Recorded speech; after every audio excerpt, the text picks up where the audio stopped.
अब बहुत वो नजदीक दूर आ गया है, याद रखिएगा। जब हम लोग आ जाएंगे कहाँ पे बाबू, महाद्वीप पर। कहाँ जाएंगे? महाद्वीप। समझते हो महाद्वीप क्या होता है? जो अभी आपके पृथ्वी पे जो 7 महाद्वीप दिखता है, अमेरिका, आपका उत्तरी अमेरिका, दक्षिण अमेरिका, एशिया महादेश, हम लोग किसके अंतर्गत आते हैं? एशिया। अब उसी के अंतर्गत हम लोग किसका बात करेंगे बाबू? कहाँ का? अगर हम ये बताइए, कल मैंने आपको बताया था कि अगर किसी जगह को लोकेट करना है तो हमें किसका नॉलेज होना चाहिए बाबू? दिशा का। किसका नॉलेज होना चाहिए? दिशा का नॉलेज। नॉर्थ, ईस्ट, वेस्ट और साउथ। लेकिन कल मैंने अधूरी बात बताई थी आपको, आज उस बात को हम पूरा करेंगे। याद रखिएगा, जब जब आप लोग का ज्योग्राफी आपका आगे बढ़ता जाए क्लास, तैसे तैसे नॉलेज में आपका रिचमेंट लाना है। रिचमेंट समझते हो ना? आपकी इन डेप्थ गहराई बढ़ती जाएगी। एक दिन आपको भोजन नहीं करा सकते हैं ना, फिर भी मजबूरी है। तो धीरे धीरे करके हम आपको बात को समझाएंगे। कल जो मैंने आपको समझाया था, क्या समझाया था बाबू? दिशा के बारे में। दिशा मैंने बताया था कि आपको कितने प्रकार के होते बाबू? 4 प्रकार के होता है, नॉर्थ, साउथ, ईस्ट और वेस्ट। अब इसमें से कहां में एक बात और जानना है ज्योग्राफी में, उसको हम कहते हैं अक्षांश और किसी भी जगह को लोकेट करने के लिए, किसी भी जगह को पता करने के लिए वो जगह कहां पे है, दिशा तो पूछता ही पूछता है। उसके साथ साथ आपसे ये पूछेगा कितना डिग्री अक्षांश रेखा पे है या फिर कितना डिग्री देशांतर रेखा पे। बात आता है कि ये क्या है अक्षांश और देशांतर? यहीं पे अब एक सवाल आता है ग्लोब का या फिर मानचित्र का। सुना मेरी बात का? हमारे इस पृथ्वी पे, अर्थात ये पता है आपको पृथ्वी गोल है ना, अब इस पृथ्वी पे जो काल्पनिक रेखाएं कुछ खींची गई है उसको हम बोलते हैं अक्षांश रेखाएं। अब बताइए किस दिशा में है खींचा हुआ? पश्चिम से या पूरब से पश्चिम? अगर हमारे इस पृथ्वी पे पूरब से पश्चिम की दिशा में या पश्चिम से पूरब की दिशा में रेखा खींची गई, उसको क्या नाम बोलेंगे? अक्षांश रेखाएं बोलेंगे। अगर उत्तर से दक्षिण, अर्थात इसको बोलेंगे नॉर्थ से साउथ। अगर नॉर्थ से साउथ रेखा खींची रहेगी तो उसको क्या बोलेंगे हम लोग? देशांतर रेखा बोलेंगे। क्या आवश्यकता है इस रेखा का? अगर मान लें, अगर हम आपसे पूछें कि अभी मान लो यहां से आपको जाना है, मान लेते हैं पटना, किससे जाओगे? बाय ट्रेन से जाओगे? अगर हम आपसे पूछेंगे कि आप कहाँ हो, आप क्या बोलोगे? खगड़िया स्टेशन पे है या मानसी स्टेशन पे है ना? और आपके साथ में जो जीपीएस रहता है, लोकेशन जो बताता है, वो कैसे ट्रैक करता है आप कहाँ हो? इसी अक्षांश और देशांतर। आपका जो ये जियो का इंटरनेट चलता है या कोई भी चीज चलता है, सिम वगैरह जो चलता है, कैसे लोकेशन बता देता है कि आप कहाँ पे निवास कर रहे हो या कहाँ पे हो? तो आप देखेंगे किसके बाबू? अक्षांश और। अगर आपके घर में वाईफाई लगा हुआ है या आपके मोबाइल में जियो होगा तो आप जानते होंगे जीपीएस लोकेशन ट्रैक के हिसाब से जो है, या आपका जो ऊपर में सैटेलाइट भेजा गया है ना, बताऊंगा आगे सैटेलाइट क्या होता है। हमारे पृथ्वी के आसपास के क्षेत्र में जो कुछ सैटेलाइट हम भेजते हैं ताकि हम पता कर सके कि हमारे पृथ्वी पे कोई प्रकोप तो नहीं है, या कोई आतंकवादी घटना होने वाला हो या फिर कोई अटैक आने वाले हो तो हमें वो पहले बता देगा। तो याद रखिएगा, किसी भी स्थान की लोकेशन को पता करने में हमें अक्षांश का और देशांतर का काम आता है। तो एक तो है स्थान के बारे में पता करना है बाबू। स्थान, मान लो कि अगर आप यहाँ से जा रहे हो पटना फ्लाइट से ऊपर से, या फिर यहाँ से आप जा रहे हो चेन्नई, किससे बाबू? फ्लाइट। आप फोन करके हम पूछेंगे आप कहाँ हो, आप क्या बोलोगे? फ्लाइट में है। लेकिन हम पूछेंगे आपसे जगह कहाँ हो, तो क्या बोलोगे? ऊपर में कोई स्टेशन है? तो आप क्या करोगे? ध्यान सुनना मेरी बात को। जब हम ऊपर में एटमॉस्फेयर में चलते हैं, एटमॉस्फेयर में भी रोड बना हुआ है, इस पे एयरपोर्ट वगैरह चलता है, मतलब प्लेन वगैरह चलता है। आप पढ़ाऊंगा, जब आपको अंतरराष्ट्रीय हवाई अड्डे के बारे में पढ़ाऊंगा तो वहां पे समझाऊंगा इसी को। तो कहने का मतलब यह है बाबू कि जब हम ऊपर में चलते हैं तो वहां पे मैप लोकेशन के हिसाब से ही ये पता किया जाता है कि हम कहाँ पे हैं या कहाँ मुझे लैंड करना है। जब फ्लाइट पायलट जो होता है, जो प्लेन चलाते हैं, जो फ्लाइट पायलट ही बोलते हैं उसको, पायलट ही बोलते हैं। तो जो पायलट चलाने वाले, एयर पायलट जो चलाने वाले होते हैं, याद रखिएगा, वो इसी मैप के लोकेशन पे, अक्षांश देशांतर पे पता करता है कि हमें कहाँ पे लोकेट करना है। अब याद रखना बाबू, ये जो पूरा का पूरा जो पृथ्वी है, इसी पृथ्वी पर एक मेरा भारत भी क्या है? स्थित है। भारत मेरा यहाँ पे स्थित है बाबू, याद रखना है। सब बताऊंगा, उत्तरी गोलार्ध, दक्षिणी गोलार्ध, ये सब क्या होता है, अक्षांश रेखा, देशांतर रेखा क्या होता है, वो सब बताऊंगा। मेरा भारत फिलहाल वर्तमान में आप समझ लो कि यहाँ पे स्थित है। अब इसी अक्षांश देशांतर पे जो है बाबू हमें ये पता चलता है कि खगड़िया कहाँ है, आपका पटना कहाँ है, चेन्नई कहाँ पे है, मुंबई कहाँ पे है। इसी मैप के लोकेशन के हिसाब से हम क्या करते हैं, पता करते हैं। तो हमारे एग्जाम में 2 तरह का क्वेश्चन पूछा जाता है बाबू। एक दिशा के आधार पे आपसे प्राकृतिक चीज पूछेगा, पहाड़ पर्वत झील नदियां ये सब पूछेगा, तो दिशा के आधार पर पूछेगा कि ये बताओ भारत में कंचनजंगा पर्वत कहाँ पे है, किस दिशा में है, आपसे ये सवाल पूछेगा। लेकिन अगर आपसे स्थान पूछा तो आप ये बताओ, स्थान अगर आपसे पूछेगा ये बताओ चेन्नई कहाँ पे, तो आपको ऑप्शन में अक्षांश और देशांतर देगा। मान मेरी बात ना, कितने डिग्री अक्षांश पर चेन्नई स्थित है, कितने डिग्री अक्षांश पर मुंबई स्थित है, कितने डिग्री पे कोलकाता है, कितने डिग्री पे जम्मू है, ये सभी कहाँ बताएगा आपका अक्षांश और देशांतर बताएगा। एक बात और आता है बाबू, वो है आपने नाम सुना होगा मौसम, नाम सुने हो, जो बदल जाता है समय के साथ, बदलता है ना मौसम भी। आज गर्मी है, कुछ दिन के बाद बारिश आएगा, कुछ दिन के बाद, ये क्यों होता है?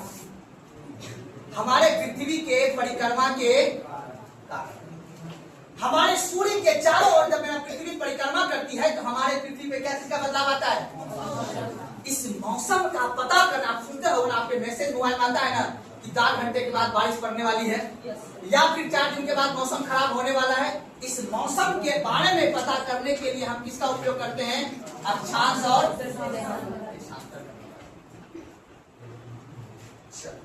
बदलते हैं। एक चीज और बदल जाता है, वो क्या है बाबू? क्या बदल जाता है? समय भी क्या होता है, समय के साथ बदल जाता है। एक जैसा समय रहता है, अभी दिन है, कुछ देर के बाद पृथ्वी जब घूर्णन करती है, क्या करती है बाबू? याद रखिएगा, यहाँ पे मैंने बोला था परिक्रमण, यहाँ पे मैंने क्या बोला? अगर पृथ्वी सूर्य यानी पृथ्वी अगर अपने एक्सिस पर घूर्णन करेगी तो किसमें परिवर्तन होगा बाबू? समय। जब पृथ्वी सूर्य की परिक्रमा करेगी तो किसमें परिवर्तन होगा? आगे सब बताऊंगा डिटेल में, लेकिन आपको ये समझ लेना है कि अगर पृथ्वी अपने एक्सिस पे घूर्णन करती है तो किसमें परिवर्तन होगा? अब इसी समय का पता करने के लिए, याद रखना है, इसी समय के बारे में पता करने के लिए हम उपयोग करते हैं किसका बाबू? ये एग्जाम में क्वेश्चन पूछता है कि भारत का मानक समय, अगर भारत में अभी मान लेते हैं 3 बज रहा है तो अमेरिका में कितना बज रहा होगा? या भारत में अभी 3 बज रहा है तो बताइए चीन में अभी कितना बज रहा होगा, पाकिस्तान में कितना बज रहा होगा, जापान में कितना बज रहा होगा? इन सभी का समय, किसी भी देश का समय के बारे में पता करने के लिए हम किसका उपयोग करते हैं? देशांतर रेखा का। याद रखिएगा, देशांतर रेखा पता है ना कैसे होता है? उत्तर से अक्षांश रेखा। कुछ बात दिमाग में घुस रही है, समझ आ रहे हैं क्या समझाना चाह रहे हैं? यही आगे बढ़ना है। तो अब याद रखना बाबू, हमने कल जो मैंने आपको 2 चीज बताया था, थोड़ा सा परिचय करवाया था। एक दिशा के बारे में, दिशा में आपको ये जानना था कि राज्य कहाँ पे स्थित, उस राज्य में ही सब कुछ होगा, चाहे वो खनिज संसाधन हो, चाहे वो मिट्टी हो, चाहे वो नदी हो, पर्वत हो, डैम हो। डैम समझते हो ना, जो परियोजना बनाए जाते हैं, डैम बांध जो बड़े बड़े बनाए जाते हैं, वो सभी किसी न किसी राज्य में होगा। लड़का लोग पीछे समझ में आ रहा है ना? आप लोग क्या बात कर रहे थे? बात नहीं करना है, बात क्या करते हैं? चलिए अब हम जो बात कंप्लीट हो जाएगी तो फिर बोलेंगे, सारा मेरे नजर रहता है, ध्यान रखते हैं। चलिए अब आइए यहाँ पे ध्यान से। तो दिशा के बारे में, राज्य के बारे में पता करना है, और उसी राज्य के साथ साथ राज्य कहाँ का राज्य याद करना है बाबू? पाकिस्तान का, अपने देश का। लेकिन हमें विश्व का भी देश के बारे में पता होना चाहिए। विश्व में देश कौन कौन से हैं और किस दिशा में। आपसे पूछेंगे कि ये बता ईरान कहाँ है, तो क्या बोलोगे? पृथ्वी पे।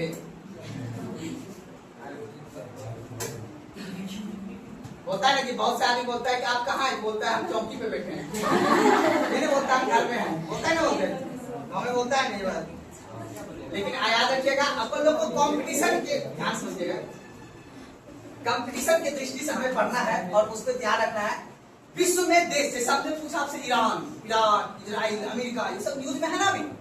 अगर आपसे पूछे कि विश्व में कहाँ है, उसी के लिए आपको किसका नॉलेज होना चाहिए? आपको बोलना होगा एशिया महाद्वीप के पश्चिम में है, जो आसान भाषा में हम बोलते हैं मध्य एशिया कंट्री, अर्थात मध्य एशियाई देश। में ही ईरान है, इराक है, इजराइल है, जॉर्डन है, कतर है, कुवैत है, ओमान है।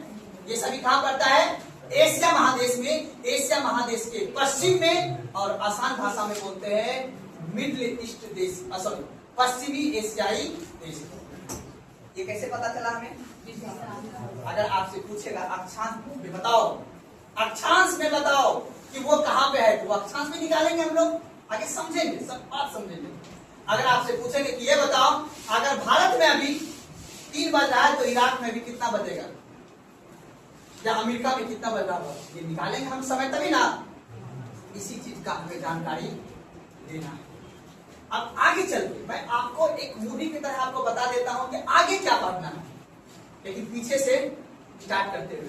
आपको पता है ना, रोज हम एक आपको फॉर्मूला बताते हैं, हमें खगड़िया से स्टार्ट करना है और कहाँ आना है बाबू? यूनिवर्स पे। कहाँ आना है बाबू हमको? यूनिवर्स बोले तो ब्रह्मांड पे आना है ना। तो अभी हमने आकाशगंगा पढ़ लिया है, अब सौर मंडल के बारे में पढ़ रहे हैं। अब सौर मंडल में जो मैंने कल जो आपको कहानी खत्म किया था, वहीं से फिर दोबारा कहानी को क्या करते हैं, स्टार्ट करेंगे। देन उसके बाद हम लोग आएंगे अक्षांश और देशांतर पे। ठीक है, समय बचेगा तो आज ही पढ़ेंगे, नहीं तो कल पढ़ेंगे। तो टॉपिक क्या लिखे हुए थे आप लोग? बृहस्पति। अब देखते हैं सौर मंडल में बृहस्पति ग्रह कहां पे स्थित है। चलिए याद रखिएगा, देखो जितना बात बताते हैं बाबू प्लीज उसको दिमाग में बैठा रखिएगा, ताकि आपको आगे जब हम पढ़ाएं तो आपको ये ना लगे कि ये सर क्या पढ़ा रहे हैं। आपके दिमाग में एक एक बात घुसना चाहिए, अक्षांश देशांतर सबका नाम पता होना चाहिए। इसीलिए मैं 5-10 मिनट आपको सिर्फ मैं इंट्रोड्यूस करवाता हूँ कि ज्योग्राफी पढ़ने का क्या उद्देश्य है। इसीलिए अब फिर हम लोग टॉपिक के कन्वर्सेशन के अनुसार चलेंगे। अब देखो बाबू, जो मैं आपको बता रहा था कि सौर मंडल के बारे में, तो मैंने आपको बताया था कि हमारे इस सौर आकाश गंगा में एक क्या है बाबू? सन। क्या है बाबू? सन। जब ये सन है बाबू, तो सन के नजदीक में एक ग्रह है, उसका नाम क्या है बाबू? सौर मंडल का सबसे छोटा ग्रह किसको बोलते हैं हम लोग बाबू? बुध को बोलते हैं। उसके बाद एक ग्रह कौन सा बाबू? उसके बाद कौन सा बाबू? उसके बाद कौन सा बाबू? उसके बीच में छोटा छोटा सा क्या बाबू? गैस है, जिसको हम लोग बोलते हैं तारा वगैरह बोल देते हैं। ठीक है, समझिएगा बात को। याद रखिएगा, तारा अर्थात तारा जो है गैस का क्या है? समूह। तारा क्या है? गैस का समूह। अब याद रखिएगा, इस पृथ्वी के पास याद रखिएगा, ये पृथ्वी ग्रह है बाबू, और ये कौन सा बाबू? शुक्र। ये दोनों के पास कोई भी उपग्रह है बाबू नहीं है। और इसके पास एक क्या है बाबू? जिसका नाम क्या है बाबू? आप पढ़ते हो सूर्य ग्रहण और पढ़ते हो नहीं पढ़ते हो? अमावस्या और पढ़ते हो ना?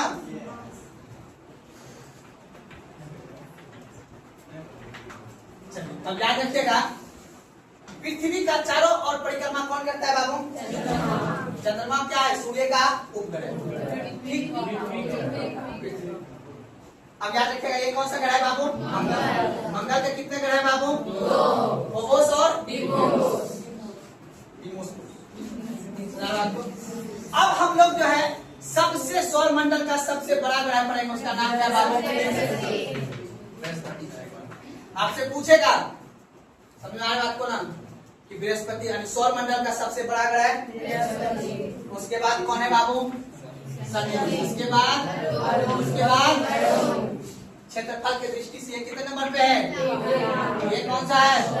तीसरा। और आपको कर्म से सजाने के लिए भी दे देगा कि सौर मंडल के ग्रह को आपको आकार की दृष्टि से अर्थात क्षेत्रफल की दृष्टि से सजाना है। तो पहले कौन आएगा?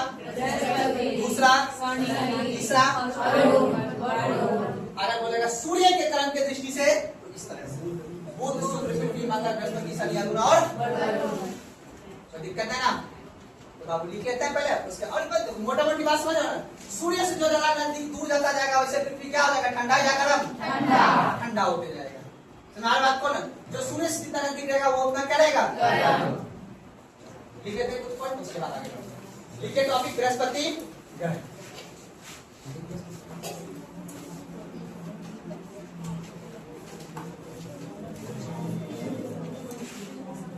लिखेगा, यह सौर मंडल का सबसे बड़ा ग्रह है। यह सौर मंडल का सबसे बड़ा ग्रह है।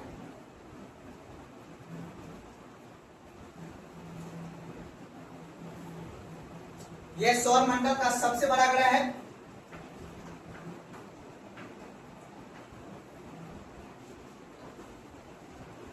तथा अपने अक्ष पर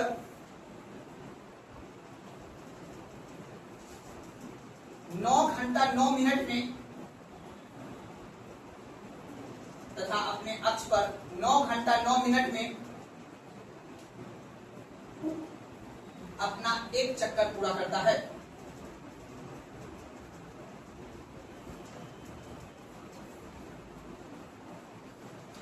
अर्थात यह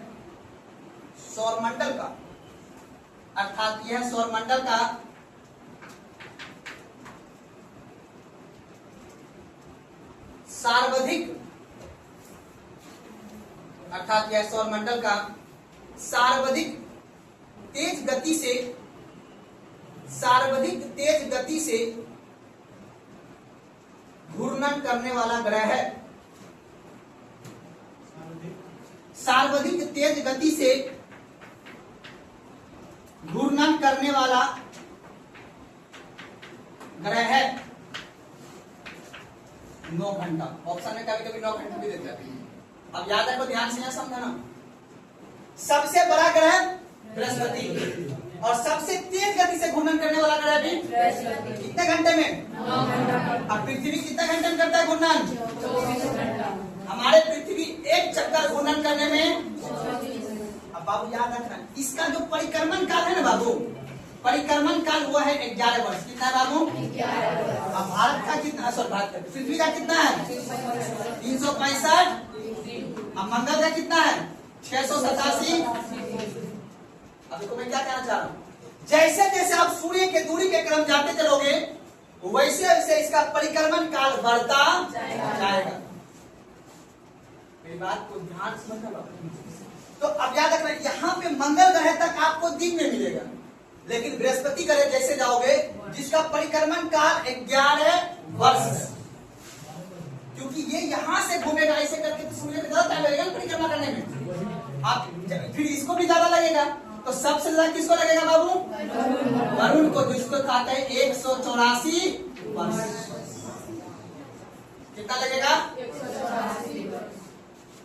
पृथ्वी के सन के एक परिक्रमा करने में लास्ट ग्रह जिसका नाम क्या है? वरुण, नेपच्यून जिसको बोलते हैं, इसमें इस ग्रह को कितना लगता है? 184। और सबसे कम किसको लगेगा परिक्रमा करने में? कितना दिन? और इसको कितना दिन? 225। अब एक बात बताओ, ये तो हुआ परिक्रमा। पूछेंगे घूर्णन करने में सर्वाधिक समय किसको लगता है? घूर्णन करने में किसी व्यक्ति को, किसको बाबू? शुक्र को। 253 दिन का लिखा है ना, 253 या 258 लिखा है? 243 दिन। याद रखिएगा। अब देखो, यहाँ दिन बोल रहा हूं, शुक्र ग्रह को घूर्णन करने में कितना दिन लगता है बाबू? 243 दिन। अब बाकी इसको लगता है आवर में 24 घंटा घूर्णन, इसको लगता है 243 दिन। शुक्र ही एक ऐसा ग्रह है पूरा इस 8 ग्रह में जिसका परिक्रमण काल से ज्यादा घूर्णन काल है। क्या बोलोगे? परिक्रमण काल से ज्यादा घूर्णन काल। घूर्णन समझकर, जो ग्रह अपने एक्सिस पे जो घूमता है उसको क्या बोलते हैं? घूर्णन गति से दिन और रात होता है, और परिक्रमण से मौसम में परिवर्तन आता है। चलिए अब आगे बढ़ते चले। अब बताओ, सबसे तेज गति से कौन घूर्णन करता है? बाकी परिक्रमण पूछेगा तो सबसे धीमा गति से और सबसे जल्दी गति से। यही इसमें लिखना कुछ नहीं होता है, बस आपको समझना है फैक्ट फैक्ट करके। एक बार आपको एक कर्म से याद हो जाएगा, बाकी आपका क्वेश्चन पूछेगा, आप उसके हिसाब से दिमाग बस रटना नहीं है, बस थोड़ा सा कोशिश करिएगा समझने का, तो क्वेश्चन आसानी से सोल्व। लिखे 2-3 पॉइंट इसमें और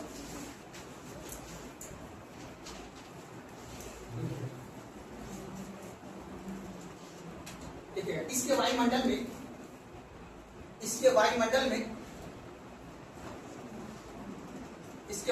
में हाइड्रोजन कोमा हीलियम, इसके वायुमंडल में हाइड्रोजन कोमा हीलियम एवं मीथेन गैस पाई जाती है।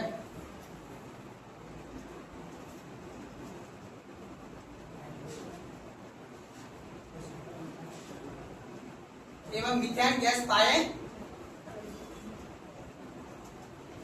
कोई दिक्कत बाबू समझने में? आप बताओ,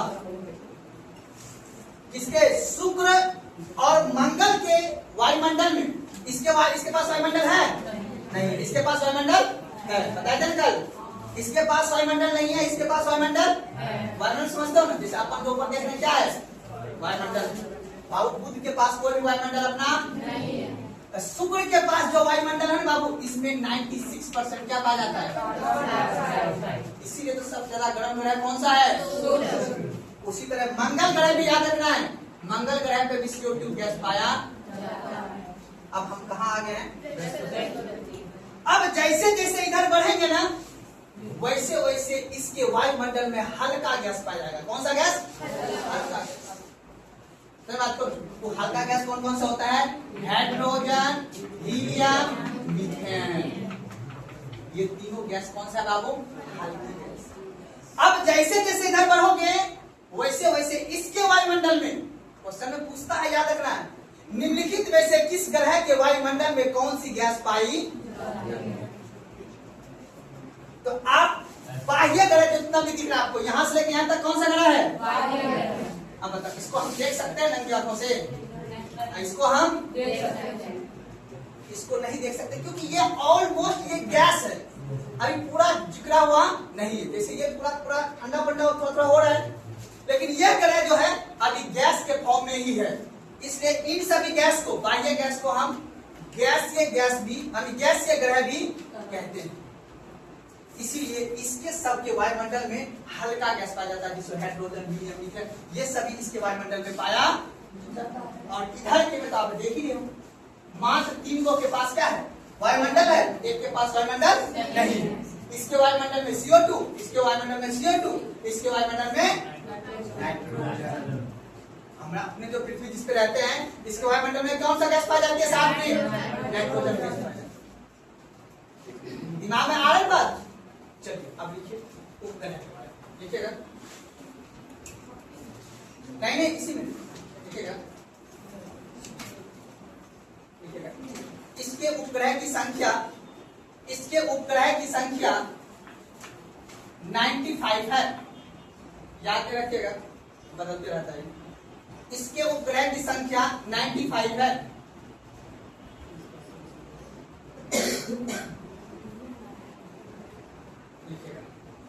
इसका उपग्रह का नाम, इसका उपग्रह का नाम, इसका उपग्रह का नाम, इसका उपग्रह का नाम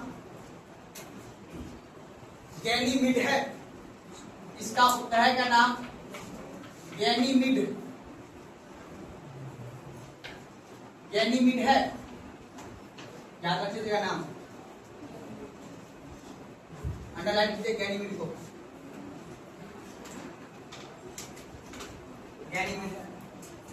यह उपग्रह, इसे लिखिएगा, यह उपग्रह सौर मंडल का, यह उपग्रह सौर मंडल का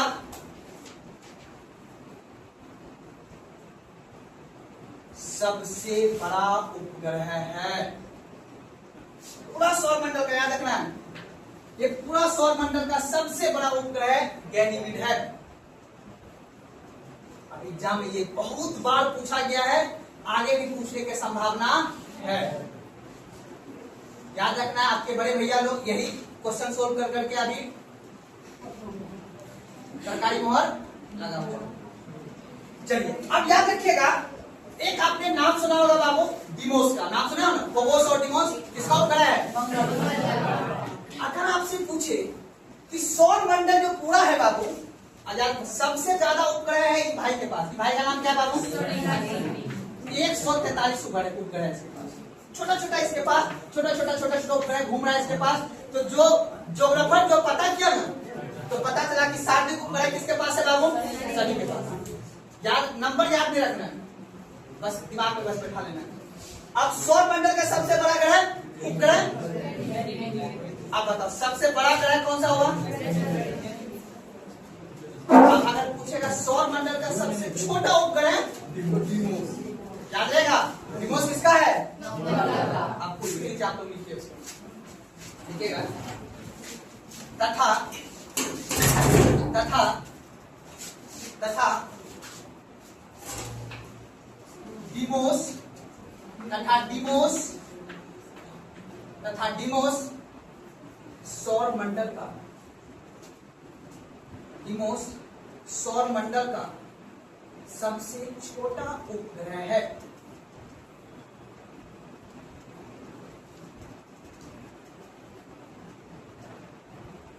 उपग्रह ग्रह के जो चारों ओर परिक्रमा करे उसको क्या बोलेंगे? उपग्रह। जो सूर्य के चारों ओर परिक्रमा करे उसको क्या बोलेंगे?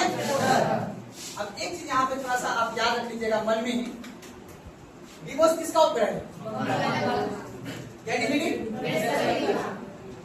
बस उसी जहाँ डिमोस लिखा है ना उसी बगल में मंगल लिख दीजिएगा। एम तो बस डिवीजन करने वक्त तो समझ में आ जाएगा, अभी तो याद रहेगा, हमको याद रखना है अगले 2 साल तक। उसके बगल में मंगल लिख दीजिएगा, डिमोस के बगल में ब्रैकेट डाल के मंगल लिख दीजिएगा ताकि आपको लग जाए कि मंगल ग्रह का क्या है? उपग्रह। लिखा है बृहस्पति वाला टॉपिक में ना, समझने के लिए लिखा है, दोनों जगह एक जगह लिखा दे तो याद रहेगा आपको। सबसे बड़ा ग्रह उपग्रह गैनीमेड और छोटा ग्रह, ठीक है ना। चलिए अब एक पॉइंट और लिखिए, इसके नीचे तो थोड़ा सा मजा आ जाएगा लिखने।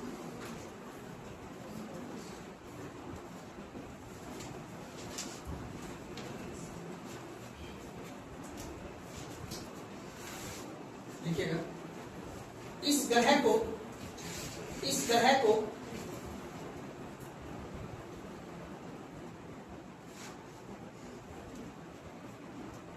लघु सौर तंत्र कहा जाता है। लघु हाँ छोटा। इस ग्रह को लघु सौर तंत्र कहा जाता है।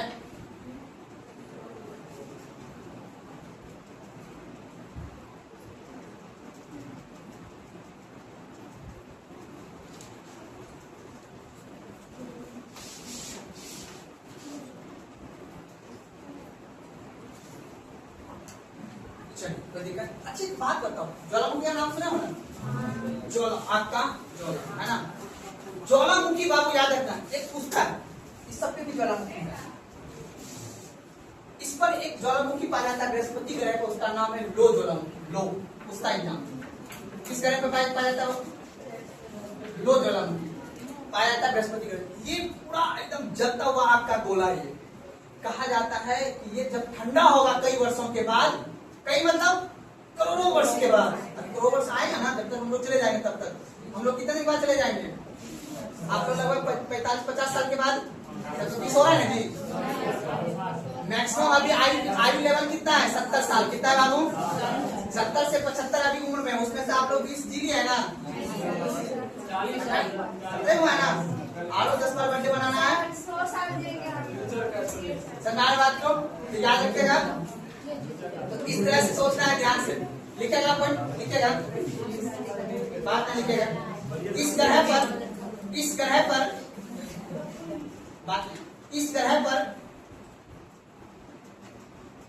पर लो ज्वालामुखी, इस ग्रह पर लो ज्वालामुखी पाया जाता है। लो कैसे लिखे? लो ज्वालामुखी पाया जाता है।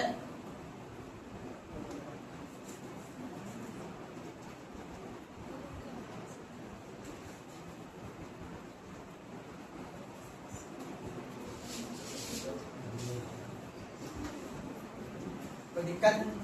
अगर लिखो बाकी बात तो ये सब नहीं लिखाऊंगा कि ये जो है घूर्णन वेग सब समझिए बात को।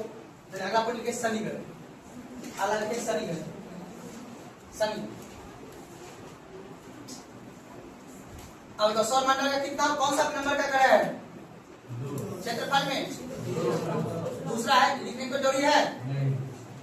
लिख लोगे? लिख लो। यह सौर मंडल का, यह सौर मंडल का दूसरा सबसे बड़ा ग्रह है। यह सौर मंडल का दूसरा सबसे बड़ा ग्रह है।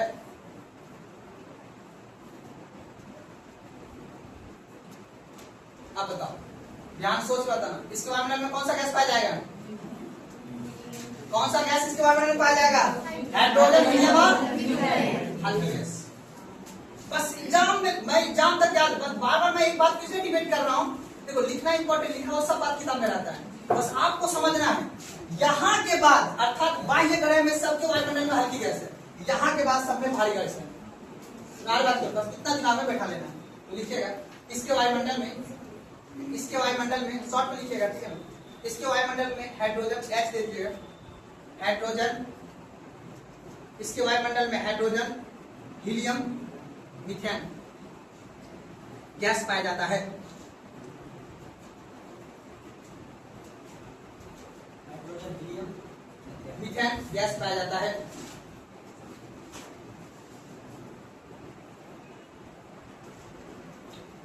इसका तापमान, हाँ अगला पॉइंट, इसका तापमान पॉइंट देकर लिखना है, इसका तापमान,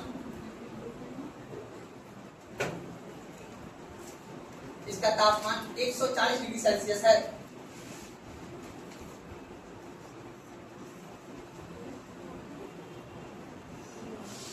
इसका घूर्णन गति, इसका घूर्णन गति, हाँ इसका घूर्णन गति 10 घंटा 7 मिनट। इसका घूर्णन समझो ना, 10 घंटा 7 मिनट, तथा परिक्रमण गति, तथा परिक्रमण काल, गति नहीं, तथा परिक्रमण काल 29 वर्ष। इसका था 11 वर्ष और इसका कितना होगा 29 वर्ष। जैसे जैसे आगे बढ़ते जाएंगे वैसे वैसे पता बढ़ते जाएगा आपसे, ठीक है ना। इसकी उपग्रह की संख्या 146 है।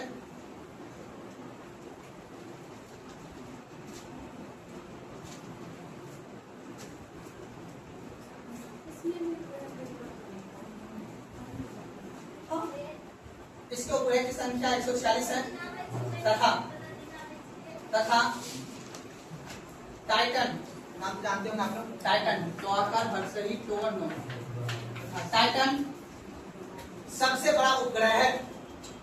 इसका शनि का, सौरमंडल का नहीं, तथा टाइटन इसका सबसे बड़ा उपग्रह है। लगाओ स्टार टाइटन पे, तो ये बहुत खतरनाक आदमी है टाइटन। हाँ यही एक उपग्रह है बाबू, बहुत उपग्रह है, याद रखना है। ये जितना भी यहाँ के पास देखो, देखो यहाँ समझना, इसके पास उपग्रह इसलिए नहीं है दोनों के पास, ध्यान समझना है, क्योंकि इसके पास तापमान बहुत है। तो यहाँ पे जो गैस का गोला है ना, वो सूर्य की रोशनी तापमान की वजह से वो बन नहीं पाता है। और जैसे जैसे पृथ्वी ठंडा होते जाता है ना, वैसे इसके आसपास में गैस बाबू घूमते रहता है। उसी को ज्योग्राफर क्या बोला है, उपग्रह बोला, ऐसे घूमते रहता है। इसलिए आप देख लो इन दोनों के पास मात्र उपग्रह एक ही है बाबू, इसके पास एक है, इसके पास दो है। बाकी इधर जैसे बढ़ते जाओ उपग्रह की संख्या बढ़ती है। अब देखो याद रखना है, जो शनि के पास जो सबसे बड़ा उपग्रह है बाबू, टाइटन जो उपग्रह है, यही मात्र एक ऐसा उपग्रह है जिसके पास अपना वायुमंडल है। इसके पास, यानी इस उपग्रह के पास जो उपग्रह यहाँ पे रोटेट कर रही है, इसके पास अपना वायुमंडल है। एग्जाम में पूछता है कि निम्नलिखित में से किस उपग्रह के पास अपना वायुमंडल है, उसके पास टाइटन। और टाइटन किसका उपग्रह है, शनि का उपग्रह। समझाए नहीं बात ना, याद रखना है। बाकी तो सौरमंडल का सबसे बड़ा उपग्रह पता ही है ना, कैनेडी। छोटा वाला कौन सा है, चलिए लिखिए, लिखिएगा टाइटन के पास अपना अस्थायी वायुमंडल है। टाइटन के पास अपना अस्थायी वायुमंडल है, अपना अस्थायी वायुमंडल है, जो सौरमंडल का एकमात्र उपग्रह है, जो सौरमंडल का एकमात्र उपग्रह है।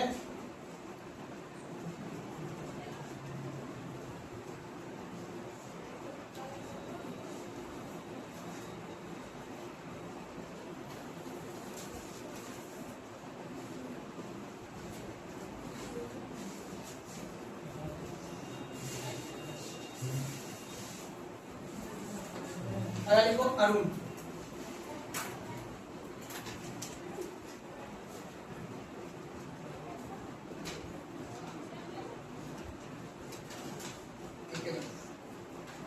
आकार के दृष्टि से, आकार बोले तो क्षेत्रफल, आकार के दृष्टि से तीसरा सबसे बड़ा ग्रह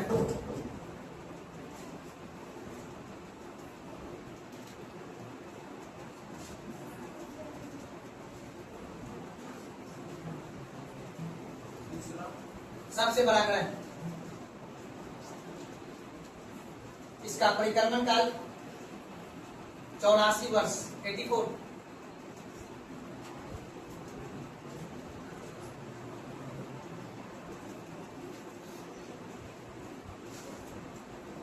इसके वायुमंडल में 84 वर्ष, इसके वायुमंडल में मीथेन, हीलियम, इसके वायुमंडल में मीथेन, हीलियम, हाइड्रोजन गैस पाया जाता है।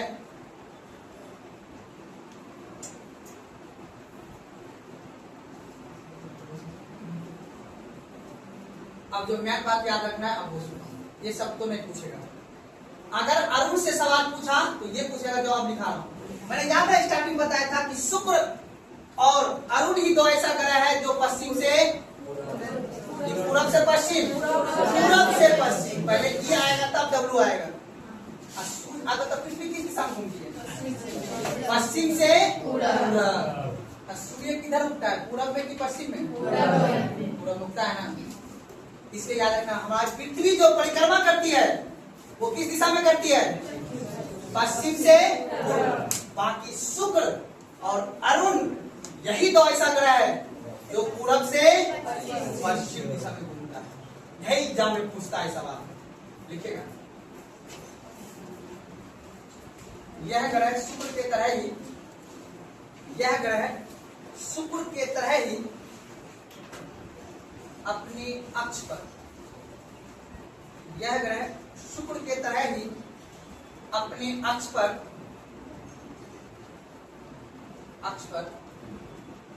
पूरब से पश्चिम दिशा में चक्कर लगाती है।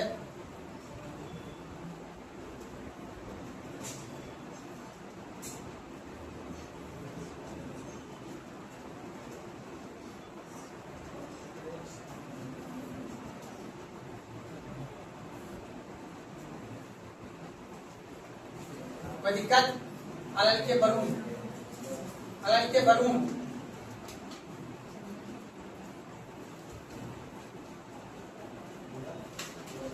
बलून लास्ट पे जाएगा, बलून चौथा नंबर जो है। आकार के दृष्टि से चौथा स्थान पर, आकार के दृष्टि से चौथा स्थान पर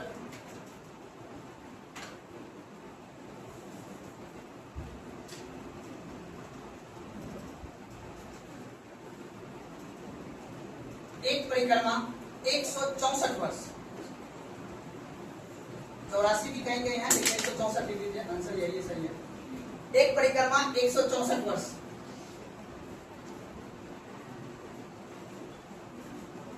लिखे अगला पॉइंट, इसका तापमान, इसका तापमान -200 डिग्री सेल्सियस, इसका तापमान -200 डिग्री सेल्सियस, जो सौर मंडल का सबसे ठंडा ग्रह है, जो सौर मंडल का सबसे ठंडा ग्रह है।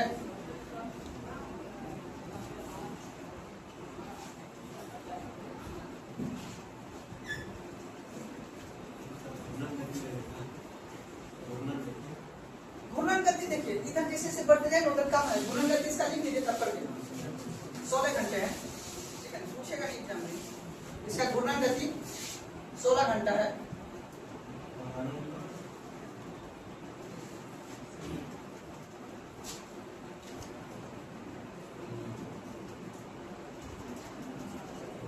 देखिए चलिए अब, लेकिन अब जो लिखाऊंगा फैक्ट लिखिएगा नोट करके थोड़ा सा बढ़िया से। जो क्वेश्चन जहां से पूछा जाता है लिखिएगा इम्पोर्टेंट टॉपिक, लिखिएगा इम्पोर्टेंट फैक्ट, टॉपिक लिखिएगा इम्पोर्टेंट फैक्ट। हाँ, टॉपिक लिखिएगा इम्पोर्टेंट फैक्ट।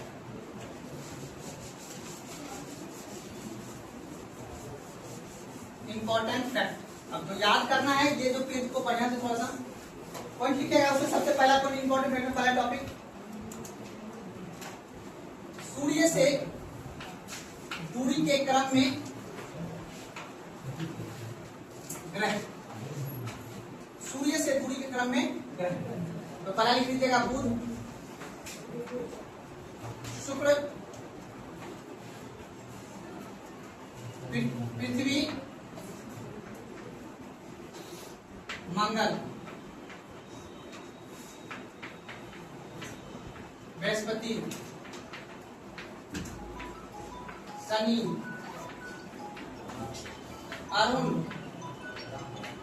और उसके बाद लिखिएगा वरुण।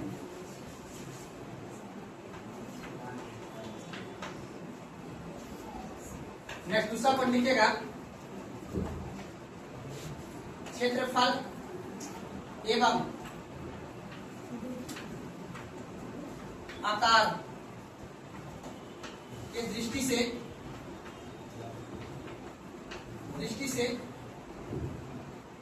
ग्रह का घटता क्रम। पहला लिखना है बृहस्पति, लिखना है शनि, अरुण,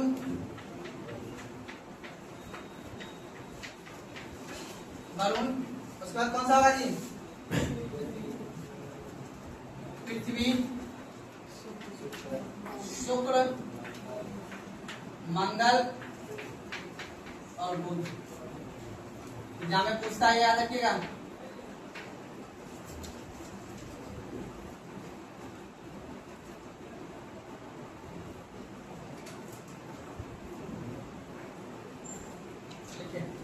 घनत्व के आधार पे, घनत्व के आधार पर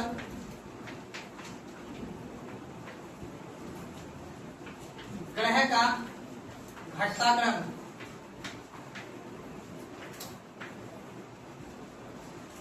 घनत्व के आधार पर ग्रह का घटता क्रम।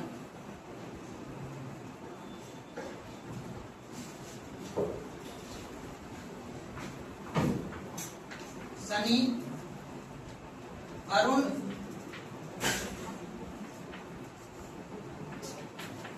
बृहस्पति,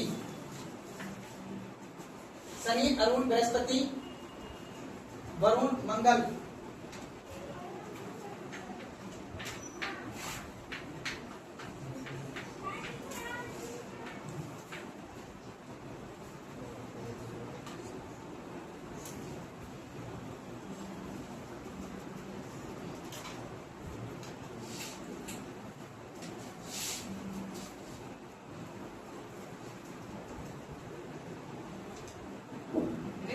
लास्ट वीडियो बुध और पृथ्वी।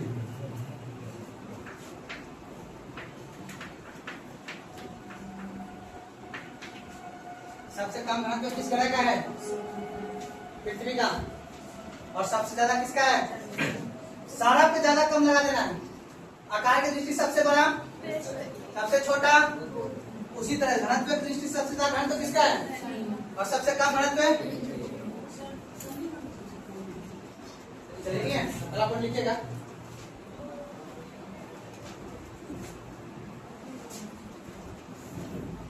अगला पॉइंट लिखिएगा द्रव्यमान का घटता क्रम। द्रव्यमान, द्रव्यमान का घटता क्रम। द्रव्यमान समझते हो ना, जो आकार होता है, ये सेम है। द्रव्यमान का घटता क्रम।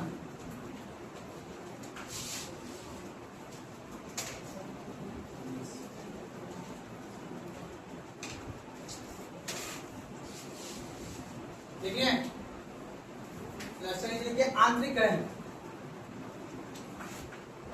आंतरिक ग्रह।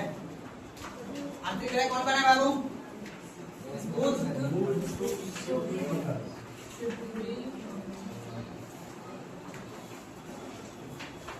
एग्जाम में पूछेगा, याद रखिएगा। लास्ट लिखिएगा बाह्य ग्रह, इसके नीचे लिखिएगा बाह्य ग्रह।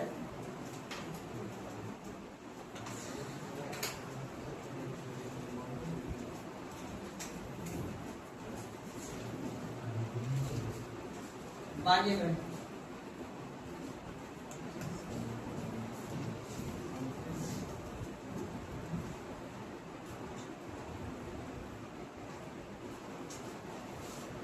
देखिए, बाह्य ग्रह लिखिए, सबका नाम लिखिए ना। चलिए अगला टॉपिक लिखिए इसी के नीचे। ग्रह का अक्षीय झुकाव, टॉपिक लिखिएगा ग्रह का अक्षीय झुकाव। ग्रह का अक्षीय झुकाव, अक्षीय झुकाव। अपना अक्षीय झुकाव कितना है पृथ्वी का? 3.5 डिग्री है ना। देखिए सबसे पहले ग्रह का अक्षीय झुकाव, तो ऐसा लिखिएगा ग्रह, ऐसा लिखिएगा झुकाव। सबसे पहले लिखिएगा बुध, जहां में पूछता है याद रखिएगा बुध कितने डिग्री झुका हुआ जी? 0.04।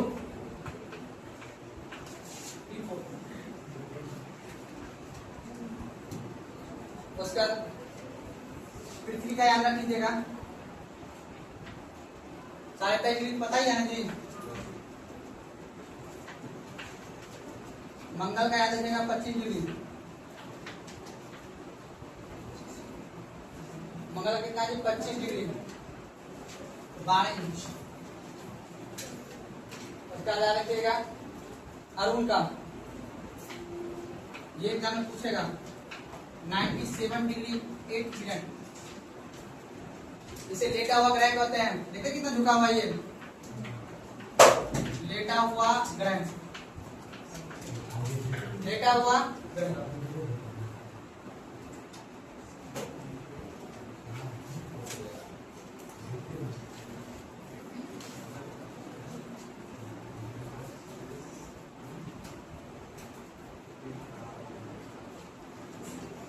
कोई दिक्कत? चलिए अब जवाब दीजिए थोड़ा सा, उसके बाद फिर आगे बढ़ेंगे।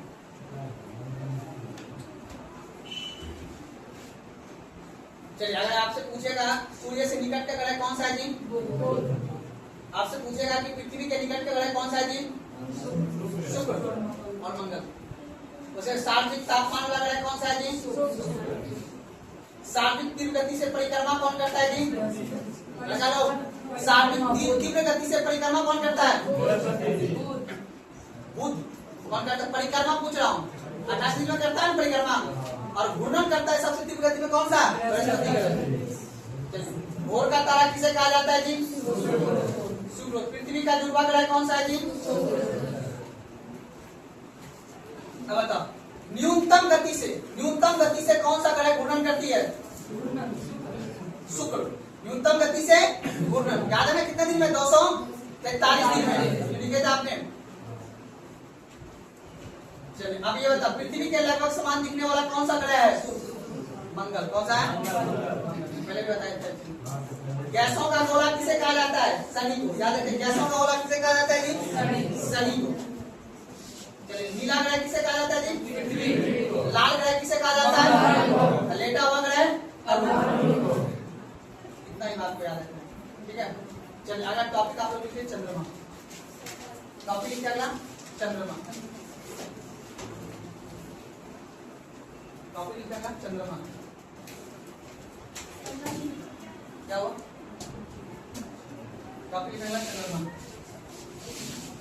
अब बताओ चंद्रमा किसका उपग्रह है जी? पृथ्वी का। देखो चंद्रमा सबसे ज्यादा इंपॉर्टेंट अब ये हो जाता है क्योंकि अब सब ग्रह के बारे में भूल जाएंगे। अब सिर्फ एक ग्रह याद रखेंगे, कौन सा ग्रह? पृथ्वी। क्योंकि जीवन संभव किस ग्रह का हुआ है? इसीलिए हमें पृथ्वी के बारे में जानना। अब उससे पहले पृथ्वी पे आने से पहले हमें पृथ्वी के जो आसपास में जो उपग्रह है बाबू, उसके बारे में थोड़ा सा हम लोग जान लेंगे। देखो उपग्रह इसलिए मान जानना है क्योंकि याद रखिएगा ये जो सन है, याद रखिएगा ये जो सन है बाबू, सन के चारों ओर परिक्रमा कौन करता है बाबू? अर्थ। कौन करता है बाबू? अर्थ करता है ना जी। ये क्या करते हैं इसके चारों ओर? परिक्रमा करता है। अब बताओ यहाँ पे कौन है बाबू? मून। कौन है बाबू? मून जिसको बोलते हैं। अब ये चंद्रमा जो है, चंद्रमा किसका चारों ओर परिक्रमा करता है? पृथ्वी का परिक्रमा करता है। यही से खेल गड़बड़ होता है। खेल क्या होता है जी? सूर्य ग्रहण और चंद्र। इसीलिए हमको चंद्रमा के बारे में पढ़ना जरूरी। एग्जाम पूछता है कि सूर्य ग्रहण कब लगेगा और चंद्र ग्रहण कब लगेगा? कौन कौन बताएगा सूर्य ग्रहण कब लगता है? बताओ कब लगता है?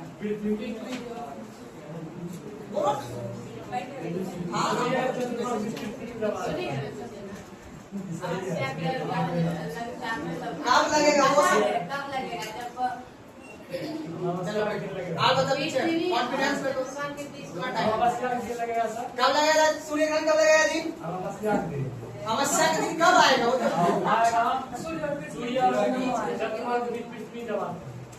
जब ये जो मून है, ये मून जो है यहाँ पे आ जाएगा बीच में, है ना?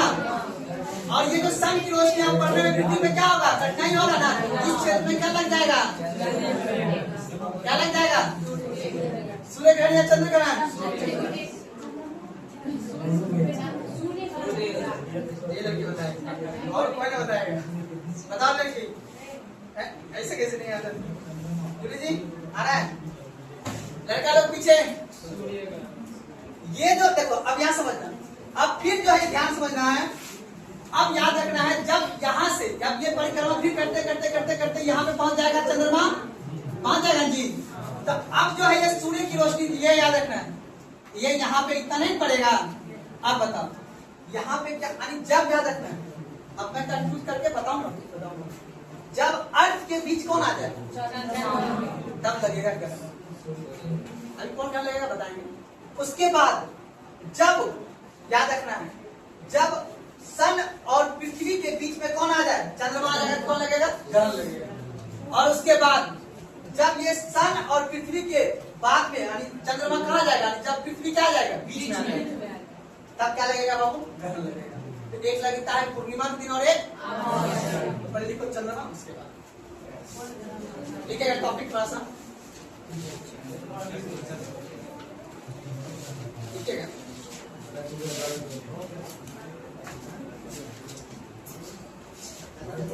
क्या बात है?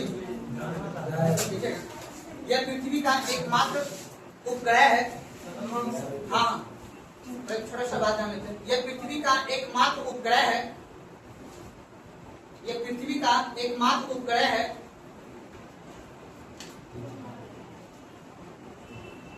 जो सौरमंडल का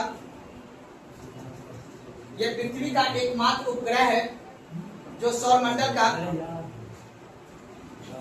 5वां सबसे बड़ा उपग्रह है।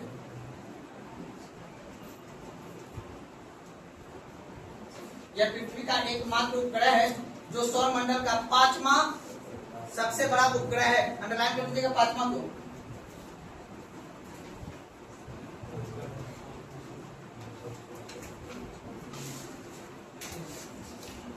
इसका द्रव्यमान एवं घनत्व, पहला पॉइंट, इसका द्रव्यमान एवं घनत्व, इसका द्रव्यमान एवं घनत्व पृथ्वी से कम है। कम कौन दीजिएगा? इसका द्रव्यमान एवं घनत्व पृथ्वी से कम है।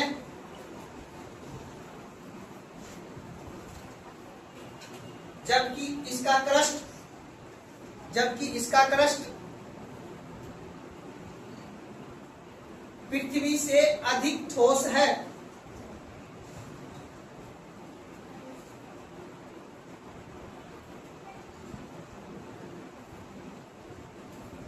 क्रस्ट समझते हो क्या होता है? ऊपरी परत, है ना? याद है, जो पृथ्वी है ना, ये पृथ्वी के आसपास जो बाबू चंद्रमा जो है, ये इसका ठोस, यानी इससे ज्यादा ठोस कौन है? चंद्रमा है। लेकिन याद रखना है, इस ग्रह पे बाबू कोई भी विवर्तनीय घटना नहीं होता। यहाँ पे कोई भी प्लेट नहीं है। हमारी इस पृथ्वी के अंदर में प्लेट है। इसी प्लेट के हिसाब से ये महाद्वीप ग्रह बना है, जब मैं आगे पढ़ाऊंगा। और इसी प्लेट के आपस में टकराने से क्या आ जाता है? भूकंप आता है। आपसे क्वेश्चन पूछता है, इस ग्रह पर भूकंप की घटना नहीं होगी तो क्या बोलिएगा? चंद्रमा उपग्रह पे। सुना बात करो, क्यों? क्योंकि यहाँ पे विवर्तनीय घटना नहीं होती, ठीक है। चंद्रमा पे भूकंप नहीं होता है, आता है, लिखिएगा, चंद्रमा पे भूकंप नहीं आता है,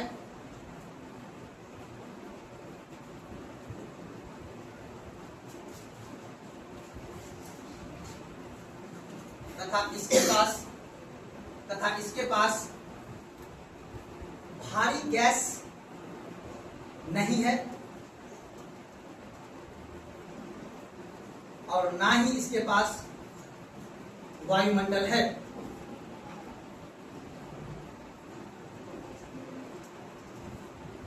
इसके पास भारी गैस नहीं है, इसका मतलब कौन सा गैस होगा? हल्की गैस होगा। और इसके पास वायुमंडल नहीं। क्वेश्चन पूछता है वायुमंडल जैसे ये है, इसके पास वायुमंडल, और जिस ग्रह के पास वायुमंडल रहेगा समझना उसी के पास जीवन संभव है बाबू। आप बता, इधर जीवन मतलब ग्रह भी बताया, बृहस्पति ग्रह जीवन संभव कभी हो सकता है? नहीं हो सकता है, ठंडा ग्रह है। मानव को अपन जो मानव है, मानव कोई भी प्रजाति, अब मान लो कि अब व्हेल मछली है, हाथी है, उसको कितना तापमान चाहिए रहने के लिए? पानी में, समुद्र में रहता है ना जी मछली, ज्यादा बर्फ। अब मान लो कि सबसे ज्यादा ठंडा जो है ना आर्कटिक महासागर है, ठंडा है, बात को ना ऊपर वाला रूस वाला क्षेत्र, वहां पे अब लेकिन मछली जो रहती है तो नीचे से जो तापमान आता है उसमें जैसा रहता है पृथ्वी पे, लेकिन बृहस्पति ग्रह, शनि ग्रह पे बाबू बहुत ठंडा है, वहां पे जीवन संभव। और मंगल ग्रह के पास क्या प्रॉब्लम है बोलो?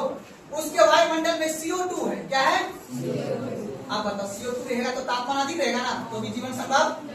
अब बाकी जो सूर्य से नजदीक में जो ग्रह है, डायग्राम याद है ना, तो सूर्य से जो नजदीक में बुध और शुक्र है, उसमें तो जीवन कभी संभव। इसीलिए सिर्फ पृथ्वी ग्रह पे ही जीवन संभव हो पाया। अब बात किया जाता है चंद्रमा का, तो चंद्रमा के पास बाबू कोई भी अपना वायुमंडल नहीं है। जब वायुमंडल नहीं रहेगा तो वर्षा होगी? नहीं होगा। जब वर्षा नहीं होगा तो खेती होगा वहां पे? जब खेती नहीं होगा तो मानव समुदाय हो पाएगा? नहीं हो पाएगा। इसलिए याद रखना है बाबू, अपने इस पृथ्वी ग्रह पे भी जीवन संभव हो पाएगा। कोई दिक्कत? चलो अगला पॉइंट लिखिएगा, चंद्रमा की गति। चंद्रमा की गति, हाँ, चंद्रमा की गति, उसी के लिखेगा सूर्य ग्रहण। सूर्य ग्रहण, सूर्य ग्रहण, सूर्य ग्रहण, देखिए ना। चलिए अब अगला पॉइंट लिखिएगा, यहाँ पे सूर्य ग्रहण लिखिएगा, यहाँ पे नीचे डायग्राम बना लीजिएगा। ये क्या है बाबू? सन। ये क्या है बाबू? सन। अब सन के चारों ओर कौन परिक्रमा कर रहा है बाबू? पृथ्वी कर रहा है, हमने अभी जस्ट बताया था अर्थ। अब याद रखना है, अब परिक्रमा करते करते, अब इसका परिक्रमा करते करते पूरा अब यहाँ पे कौन है बाबू? चंद्रमा। तो चंद्रमा जब परिक्रमा कर करके किसके बीच में आ जाएगा? पृथ्वी के बीच। तो क्या लग जाएगा बाबू? सूर्य ग्रहण। क्या लग जाएगा बाबू? सूर्य की रोशनी किस पे नहीं पहुंच पाएगा। जब चंद्रमा की रोशनी बंद हो जाएगा तब क्या लगेगा? चंद्र। अब अंतर कर, पहले क्या लिखा बाबू? क्यों? क्योंकि सूर्य की रोशनी कहाँ नहीं पहुंच पा रहा, तो क्या लग जाएगा? किसका वजह से नहीं पहुंच पा रहा है? तो याद रखना है, जब सूर्य और पृथ्वी के बीच कौन आ जाए? चंद्रमा आ जाए, तो कौन सा ग्रह लग जाएगा? तो अपन लोग आसान भाषा में क्या बोल देंगे? SME।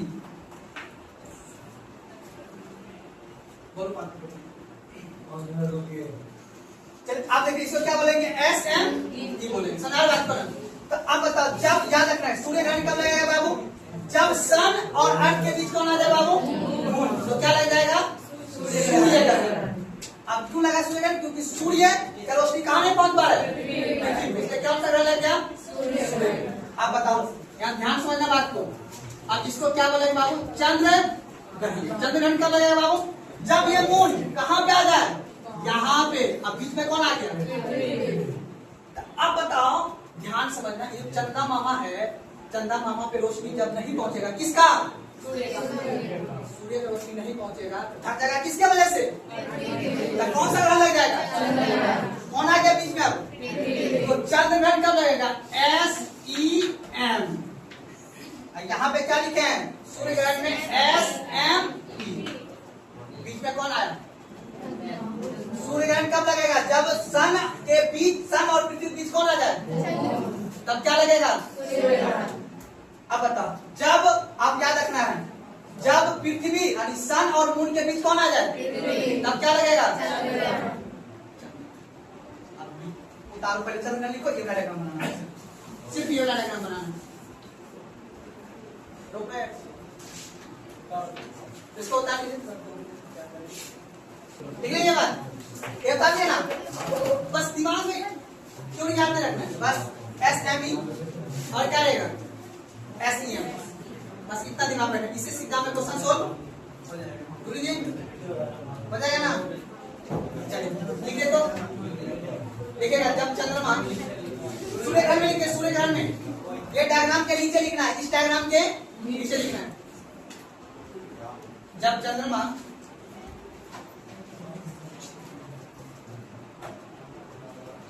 घूमते हुए, जब चंद्रमा घूमते हुए सूर्य और पृथ्वी के बीच आ जाता है,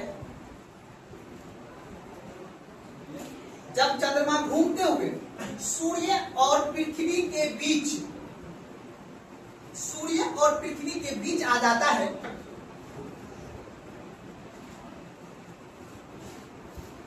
सूर्य और पृथ्वी के बीच आ जाता है, तो सूर्य की रोशनी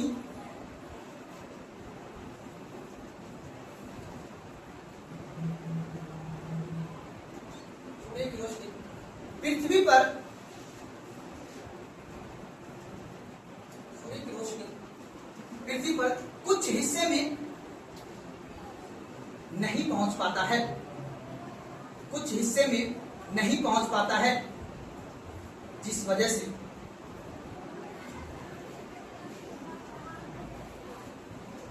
सूर्य ग्रहण लग जाता है। अब बताओ कहां लगेगा सूर्य ग्रहण बाबू?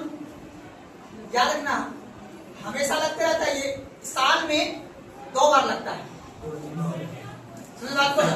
लेकिन अब यहां ध्यान समझिएगा, हम लोग को पता कब चलेगा? जब हमारे इस भारत पे, जब मान लो कि इस जगह भारत आएगा तब ना। अब मान लो कि यहाँ से रोशनी जो है अब इस जगह पे छाया पड़ेगा, किसके वजह से? चंद्रमा की वजह से। तो इसी भाग में सिर्फ लगेगा क्या सूर्य ग्रहण? इधर सब तो नहीं लगेगा ना, मेरी बात सुनना रहना। जो सन के रोशनी जहां पे पड़ रहा था वहां पे मून आ गया, तो यहाँ पे क्या शैडो बन जाएगा, छाया बन जाएगा, तो जिस वजह से यहाँ पे क्या लग जाएगा? सूर्य ग्रहण। तो इसी को बोलेंगे अमावस्या। हमारा चंद्रमा भैया कैसा दिखेगा? आधा। कैसा दिखेगा? तो अमावस्या क्या हो जाएगा जी? अमावस्या बोला, लिखिएगा। सूर्य ग्रहण हमेशा अमावस्या, अमावस्या, सूर्य ग्रहण हमेशा अमावस्या के दिन लगता है।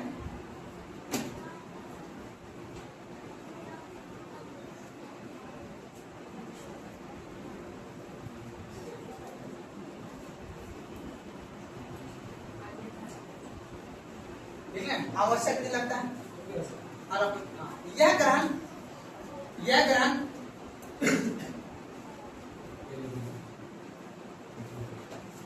450 सेकंड का होता है, अर्थात 7.5 मिनट। 450 सेकंड का होता है, अर्थात 7.5 मिनट का। आप लिखिएगा।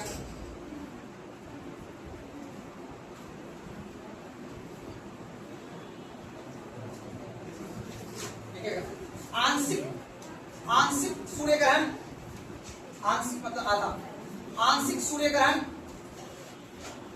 4 घंटे का होता है। आशीष थोड़ा पानी पिलो यार, ले आओ पानी पिलो। आंशिक सूर्य ग्रहण 4 घंटे का होता है।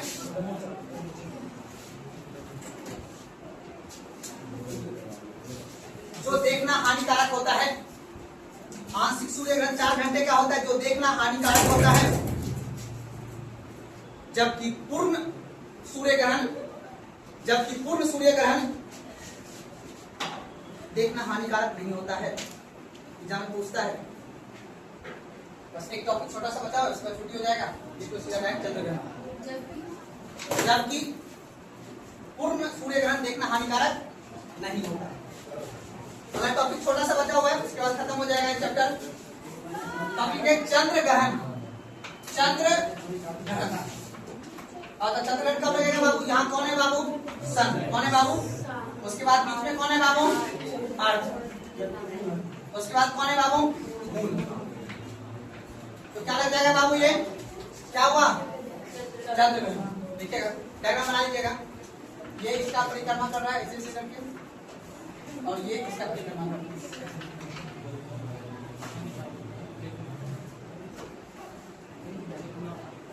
तो यहाँ पे लीजिएगा SEM, सन, अर्थ, सन, अर्थ और मून।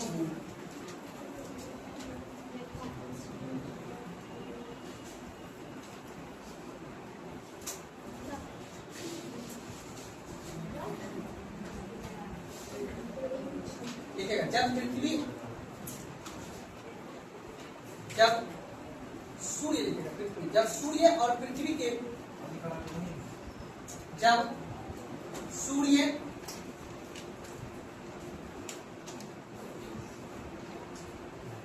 सूर्य और चंद्रमा के बीच,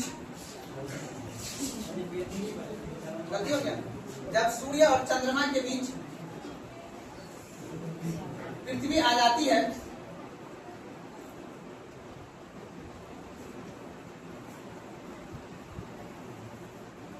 पृथ्वी आ जाती है, तब सूर्य की किरण,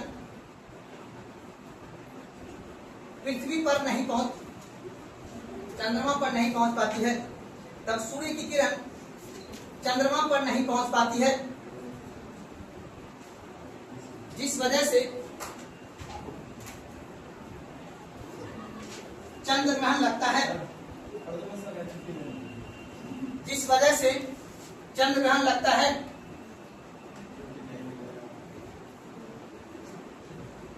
यह हमेशा, चंद्र ग्रहण लगता है, यह हमेशा पूर्णिमा की रात होता है।